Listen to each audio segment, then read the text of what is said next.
Capítulo 20. Ciencias y humanidades, formando el pensamiento crítico y creativo.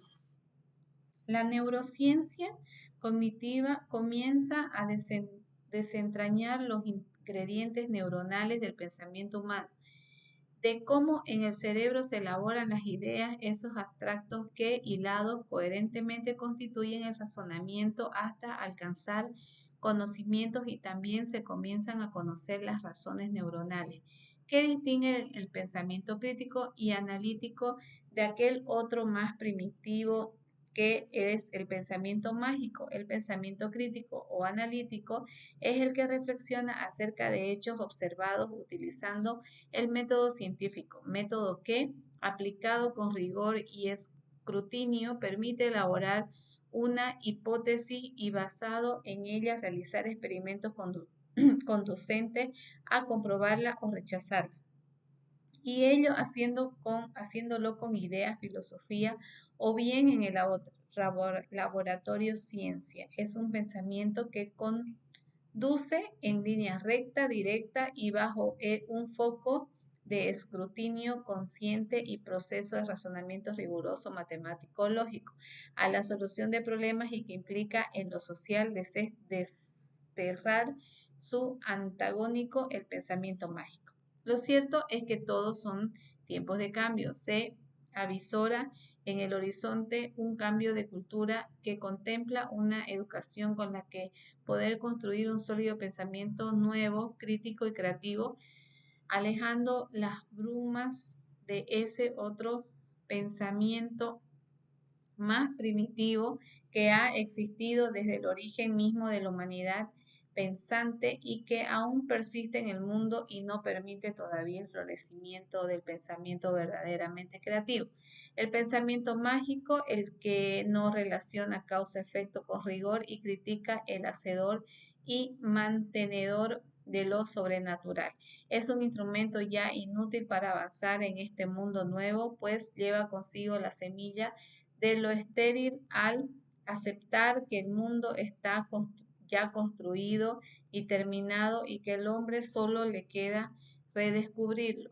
Es, por tanto, un instrumento falso para seguir avanzando el verdadero conocimiento. El pensamiento crítico, por el contrario, el que utiliza el método científico, es el que lleva implícito que todo se hace de novo y con el que se construye y se pone un orden en las cosas, conceptos y acontecimientos, y se clasifica y se crea el verdadero conocimiento. Ese salto cualitativo es el que aporta la ciencia, pero no es este el único camino que crea conocimiento. Hay otro que es de alguna manera complementario a este último y que se llama precisamente pensamiento creativo. Los dos tipos de pensamiento corren caminos cerebrales diferentes, aun cuando podríamos decirlo así.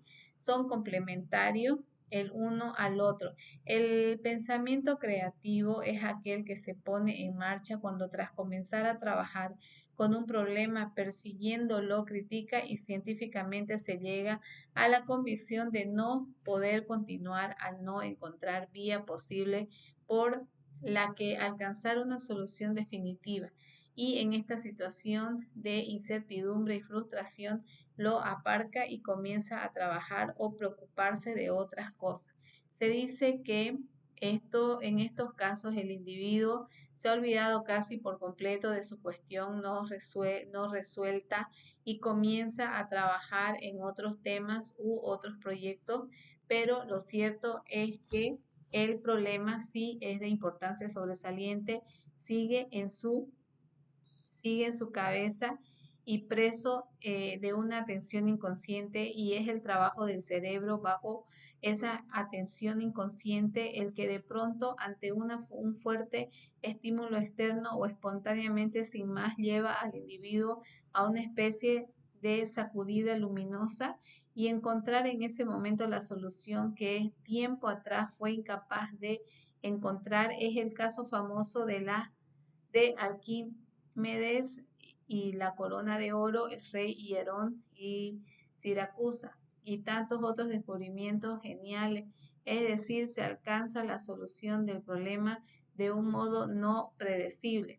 La creatividad es un fenómeno complejo, un constructo cerebral y mental con muchos ingredientes y todavía muy difícil de explicar en el contexto de la neurociencia, pero es este un pensamiento sin duda de valor inestimable tanto en humanidades, filosofía como en ciencia.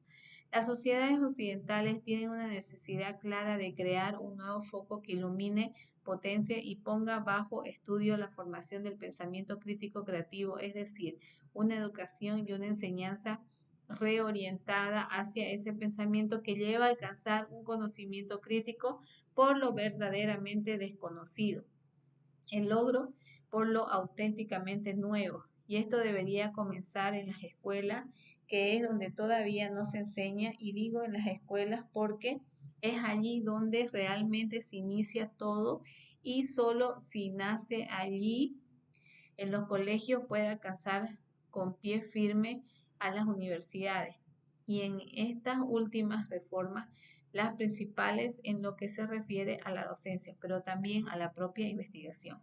Hoy todavía en muchas universidades se sigue enseñando sobre datos enlatados en libros de textos en el blanco y negro que aparecen en los hechos obtenidos en el laboratorio y que siempre tienen una sombra de gris. Esta enseñanza empieza a ser criticada, a ser menoscabada de alguna manera por no ser acorde a la crítica que debe conllevar siempre cualquier logro científico y su explicación. Pero además, porque ello va en detrimento de la formación de estudiantes que quieren dedicarse a la enseñanza universitaria y en particular a la formación de estudiantes de posgrado o doctorado, en los que falta una mentalización hacia la crítica perseguida de cualquier verdad, asumiendo que toda verdad científica y filosófica es siempre discutible, falsable. La universidad, por tanto, debe cambiar, debe haber una revolución en los métodos con que se enseña a los estudiantes de grado. Como ya he apuntado antes, se debe comenzar un nuevo proceso de educación que debe nacer primero en los colegios para seguirse en esas universidades. Pero esto no ocurrirá en general a menos que las instituciones más prestigiosas del mundo, lo que incluye agencias gubernamentales, academias, sociedades científicas y revistas científicas, den esta enseñanza y a la investigación sobre estas enseñanzas el soporte y atención que claramente necesitan. Esto último es algo, sin embargo, que asoma ya en el horizonte. Se avisora con esperanza que la educación alcance un estatus de preeminencia que todavía hoy no tiene, y es en este horizonte en el que se contempla la enseñanza del pensamiento creativo que de hecho todavía no se enseña en las universidades. Si existen cursos que orientan y explican en qué consiste este tipo de pensamiento, pero no, lo cierto es que se ignora en la mayoría de las instituciones docentes. Prestigiosas revistas científicas, sin embargo, están dedicando espacio publicitario, trabajos y editoriales que van creando ese clima necesario que facilita al mundo académico ver la importancia de este otro tipo de pensamiento para el avance rompedor en el conocimiento nuevo. Con este tipo de pensamiento creador al estudiante se le introduce en la idea de que le permitirá ir más lejos en la solución de problemas que utilizando solo el pensamiento crítico y analítico, y que él encontrará respuestas no esperadas, no predecibles, rompedoras, verdaderamente nuevas, verdaderamente creativas. En el entrenamiento y la enseñanza de este pensamiento creativo a los estudiantes y ante el problema determinado muy difícil, se les pide que piensen que las soluciones pueden ser muchas y que en el caso de encontrar una, esta no es la definitiva, pues puede haber otras y mejores. Se les enseña que vean el problema presentándolo de modo que ello permita generar el mayor número de ideas posibles. Esto se conoce como crear el clima para un pensamiento asociativo. Después se les pide que se tomen todo el tiempo que necesiten para encontrar soluciones y aún abandonen el pensar en el problema por ningún tiempo y que durante este tiempo hagan otras cosas. Dejen vagar la mente, pues sabemos que si el estudiante está muy motivado, su mente trabajará todo el tiempo de modo inconsciente. El problema y es posible que de pronto se le ocurra una respuesta con una idea verdaderamente nueva, diferente, no perseguida antes. Este proceso opera cuando, como digo, se deja vagar la mente.